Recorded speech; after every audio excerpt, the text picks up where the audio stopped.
Hi everybody, this is Matt. Thanks for watching and welcome back. Had a viewer question and I'd like to thank Five Crosses for asking this question. He asks, hello Matt, do any of the Protestant pastors believe that they have apostolic succession and hear confessions? Well, thanks for asking that. I really appreciate the question. For the first part of it, about Protestant pastors believing that they have apostolic succession, my experience has been no. Not once have I ever heard a Protestant pastor, somebody that I've been associated with or known even remotely, I've never heard them claim apostolic succession.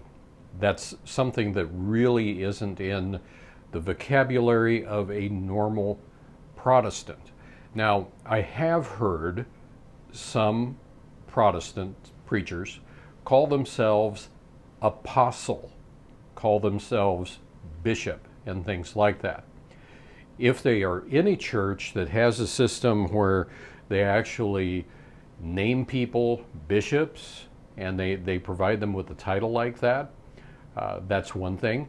But for the most part, when I would hear somebody especially call themselves an apostle, I would naturally kind of bristle a little bit at that, because to me it's like, okay, who called you an apostle?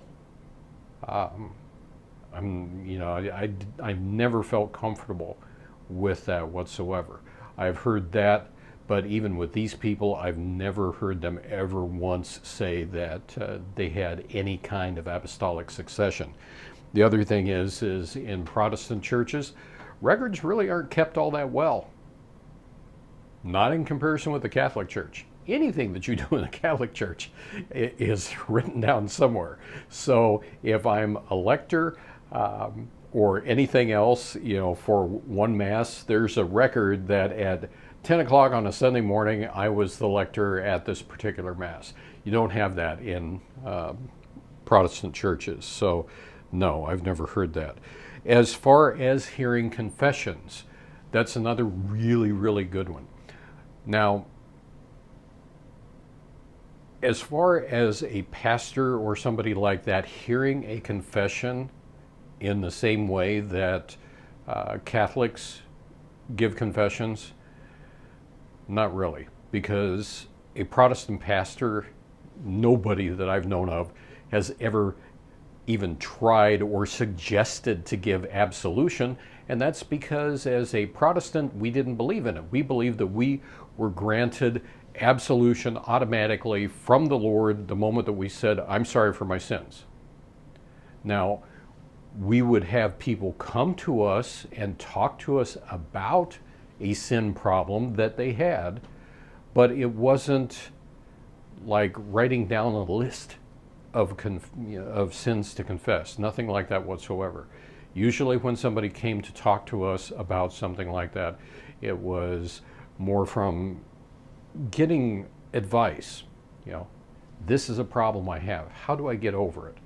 But as far as a confession per se, not quite, although I'll put a disclaimer in there, although sometimes in some specific churches, people have been known to get up and confess their sins in front of the entire congregation.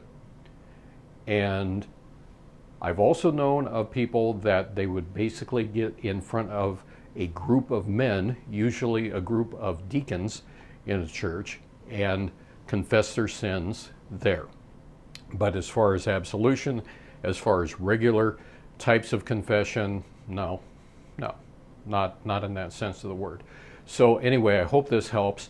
Thanks for the questions. And for anybody else out there that has a question for me, you want to ask it about just like this person did, feel free.